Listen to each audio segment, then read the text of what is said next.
یو مشهوره قصه ده چې دوه چونګښې روانې وې په لاره کې تقریبا یعنې دوی کاروان روان و خو د هغوی څخه دوه یې چې وي یوې کندې ته وغورځېدلی دوه یې چې کندې ته وغورځېدلی دا نور ورته ویل ولا کې پلار راوځي له دغو کندو څخه ځکه کندې ډېرې زیاتې ژورې دي او دوی راوتل ترې سخت دي ولې هغه دوه چونډښې چې غورځېدلې وې هغوی هېڅکله لکه خپل هغه مایوسي اختیار نه کړله ټوپونه یې شروع کړه یو ټوپ دوه ټوپه درې ټوپ څلور پنځه بالاخره راووتلی کله چې راووتلی نو سمدستي چېرته شاوخوا کوم ژورنالست تېرېده او هغه پوښتنه ترې وکړه چې لکه څنګه راووتلی تاسو کامیابۍ راز په څه شي کې و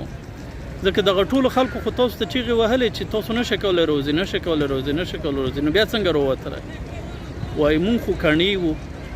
مونږ خو دوی چغونه دا مطلب اخیسته چې دوی مونږ تشویقوي چې تاسو کولی شئ راوځئ تاسو کولی شئ راوځئ تاسو کولی شئ راوځئ ښه د قصې مطلب دا دی چې په ژوند کې تاسو د بري لیدونکي شاید یوه ډله وي خو مخالفین هم ښه ډېر دي نو دې لپاره چې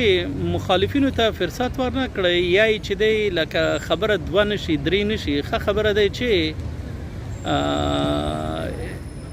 هېرې کړئ صرف نظر یې کړئ هغه دوی انتقادونه چې دي هغه په خپلو